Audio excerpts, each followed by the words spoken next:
A ver, cuando pensamos en los derechos humanos, ¿qué se nos viene a la cabeza? Seguramente algo muy actual, ¿verdad? Algo que damos por sentado, como si siempre hubiera estado ahí. Pues nada más lejos de la realidad. Su historia es en realidad un viaje alucinante, una idea que se ha ido construyendo, que ha evolucionado durante miles de años. Y hoy, precisamente, vamos a hacer ese recorrido juntos, desde sus primerísimos orígenes hasta los retos que tenemos hoy en día.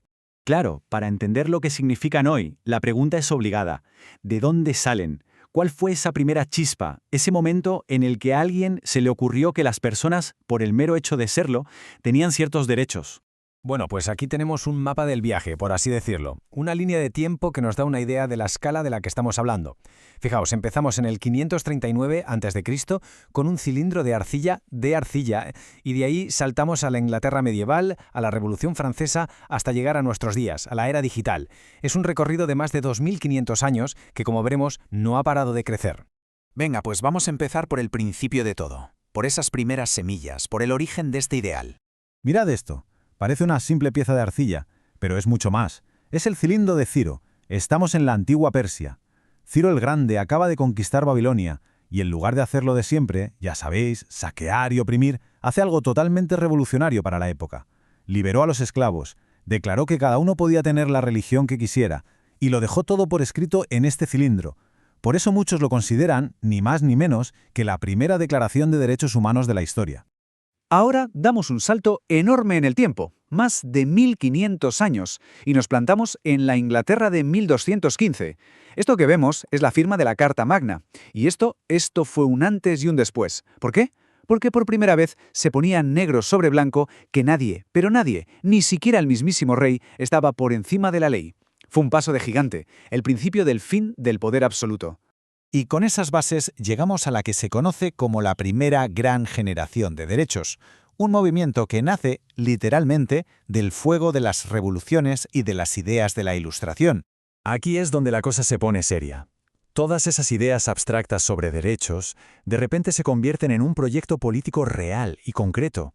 Y el epicentro de todo esto, claro, es la Revolución Francesa de 1789. No solo acabaron con una monarquía, no, le gritaron al mundo entero la Declaración de los Derechos del Hombre y del Ciudadano, las bases de casi todo lo que entendemos hoy por derechos civiles. Entonces, ¿de qué van estos derechos de primera generación? Pues la palabra clave, la idea central, es la libertad. Hablamos de derechos civiles y políticos, y ojo, son individuales. Son cosas como el derecho a la vida, a poder decir lo que piensas sin que te metan en la cárcel, a tener un juicio justo. El objetivo era súper claro, ponerle límites al Estado, crear una especie de escudo para proteger a la persona de los posibles abusos del poder. Pero claro, la historia nunca se detiene, el mundo siguió cambiando y esos cambios trajeron nuevos problemas, y con ellos la necesidad de pensar en un nuevo tipo de derechos. Y el gran cambio fue la revolución industrial. De repente, las ciudades se llenan de fábricas, la gente se mueve del campo a la ciudad y surgen unas desigualdades sociales brutales, unas condiciones de trabajo terribles, problemas que evidentemente no se solucionaban solo con la libertad de expresión. Hacía falta algo más. Y así es como nace la segunda generación de derechos. Si la primera era la libertad, esta es la igualdad. Aquí ya hablamos de derechos económicos, sociales y culturales. El derecho a un trabajo digno, a la sanidad, a la educación, a una seguridad social.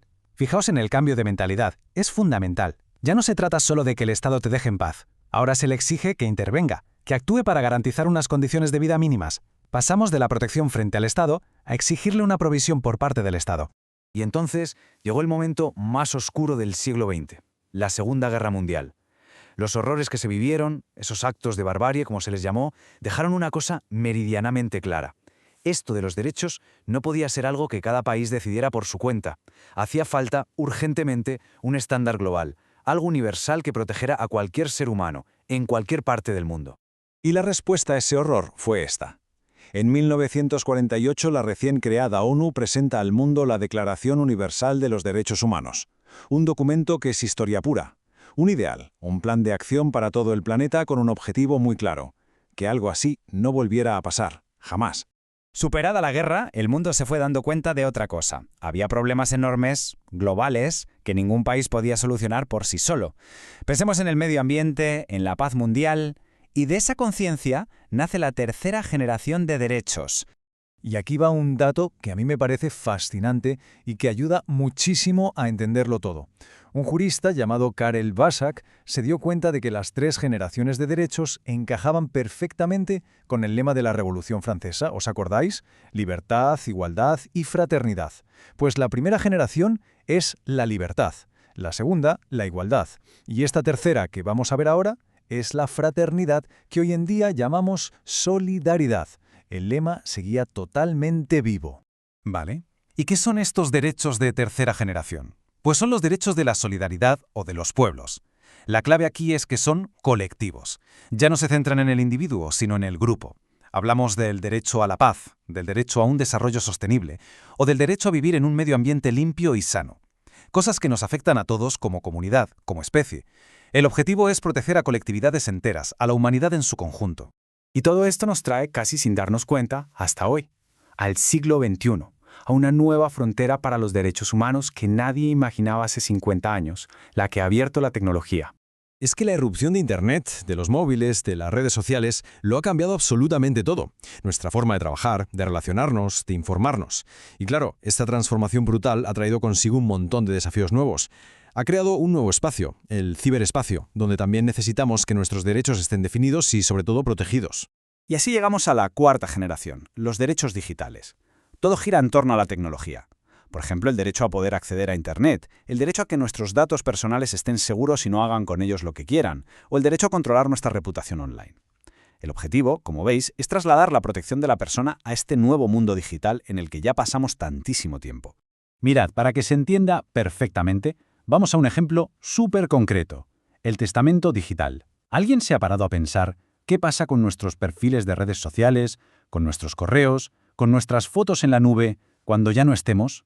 Pues de eso va este derecho, de poder decidir qué se hace con todo ese legado digital, algo que, si lo piensas, era ciencia ficción hace apenas 20 o 30 años. Y con esto llegamos al final del recorrido. Y el resumen es potente. Hemos pasado de luchar para ponerle límites al poder absoluto de un rey a luchar por proteger nuestra identidad en el mundo digital.